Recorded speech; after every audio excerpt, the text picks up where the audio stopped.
Hello friends, welcome to my JR Tech Tamil. நான் உங்கள் Javed.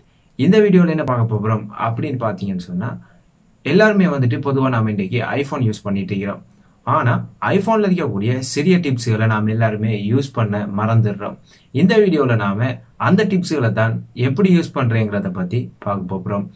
So வாங்க வீடியோக்குள்ள போய் எப்படி அந்த ட்ரிக்ஸ்களை யூஸ் பண்றேங்கறதை பார்க்கலாம். அதுக்கு முன்னால நம்ம சேனலை சப்ஸ்கிரைப் பண்ணாதவங்க இப்பவே சப்ஸ்கிரைப் பண்ணிக்கோங்க.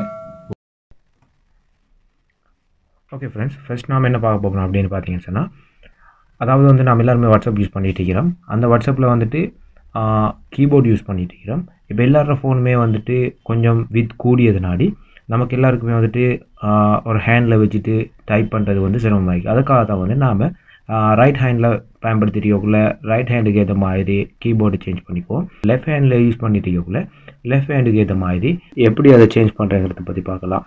மைக்கு பக்கத்தில் இருக்கிற அந்த வேர்டை கிளிக் பண்ணுவதன் மூலமாக நாம் கீபோர்டை சேஞ்ச் பண்ணிக்கொள்ள முடியும். இப்போ பார்த்தீங்கன்னு சொன்னால் நான் ரைட் ஹேண்டுக்குரியது மாதிரி அந்த கீபோர்டை சேஞ்ச் பண்ணியிருக்கிறேன்.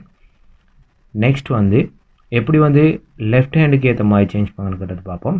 இப்போ மைக்கு பக்கத்தில் இருக்கிற அந்த வேர்ட் ஐக்கானை கிளிக் பண்ணுறது மூலமாக லெஃப்ட் ஹேண்டுக்கு ஏற்ற கீபோர்டை சேஞ்ச் பண்ணிக்கொள்ள முடியும்.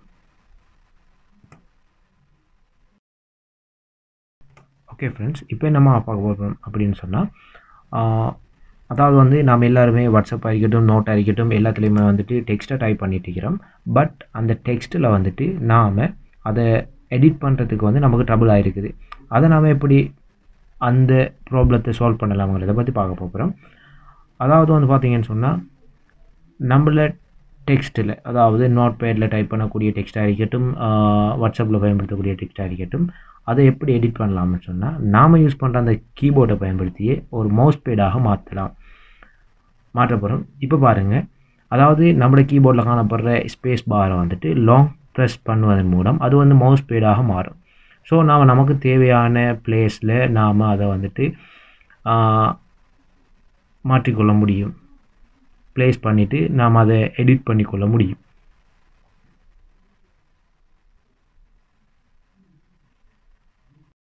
ஒன் பை ஒன்னாக ஒரு அப்ளிகேஷனை நாம் மூவ் பண்ணிட்டு இருக்கோம்.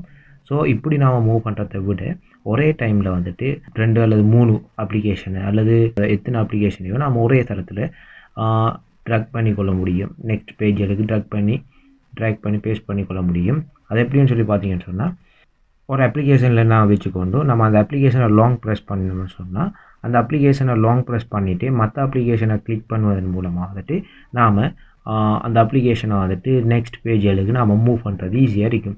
ஒரே தடவையில் நம்மளால் மூவ் பண்ணிக்கொள்ள முடியும்.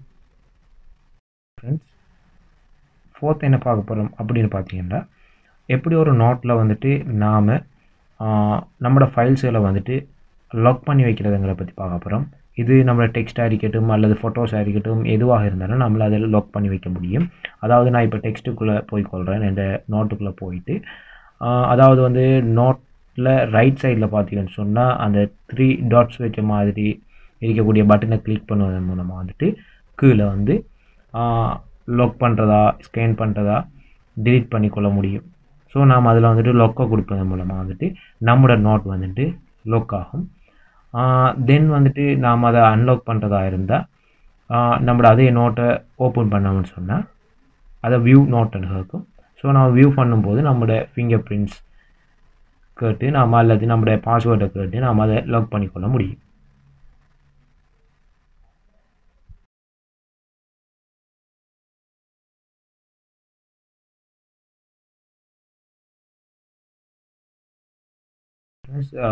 ஃபிஃப்த் என்ன பார்க்க போகிறோம் அப்படின்னு பார்த்தீங்கன்னு சொன்னால், நாம் எல்லாருமே பொதுவாக கால்குலேட்டர் யூஸ் பண்ணிகிட்டு இருக்கிறோம். கால்குலேட்டரில் நம்ம ஒரு டிஜிட்டை அதாவது இப்போ ஒரு உதாரணத்துக்கு நம்ம நம்பர் அடிக்கிறோம், 2564 நம்பர் அடிச்சிருந்தாலும் அதில் ஏதாவது ஒரு டிஜிட் பிழையாக இருந்தால் சம்டைம் நாம் முழுமையாக அதை கிளியர் பண்ணக்கூடியதாக இருக்கும். அதை எப்படி 1 by 1 கிளியர் பண்ணுறதுங்கிறத பற்றி தான் இந்த வீடியோவில் பார்க்க போகிறோம். இப்போ நாம் எப்படி கிளியர் பண்ணுறதுன்னு சொன்னால், ஒரு நம்பரை நாம் டைப் பண்ணிவிட்டு, அதாவது ஏதோ ஒரு இலக்கங்களை நாம் டைப் பண்ணிவிட்டு கிளியரை கொடுக்காம, அதாவது கிளியரை கொடுத்தோம்னா டோட்டலாகவே கிளியர் ஆகிடும். அதுக்கு பிறகு நம்மளால் அதை திரும்ப டைப் பண்ண வேணும். ஸோ கிளியர் பண்ணாமல் மேலே பார்த்தீங்கன்னு சொன்னால், அதாவது வந்துட்டு மேலே பார்த்தீங்கன்னு சொன்னால் நம்மளை அதை வந்துட்டு ஸ்வீப் பண்ணுவதன் மூலமாக ஸோ நம்ம அதை எப்படி ஒன் பை ஒன்னாக வந்துட்டு கிளியர் பண்ணுறதுங்கிறத பற்றி இதில் பார்க்கலாம்.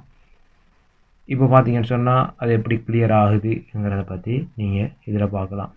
கிளியர் பண்ணிவிட்டு நான் 2700 சொல்லி நான் அதை வந்துட்டு டைப் பண்ணிக்கிறேன்.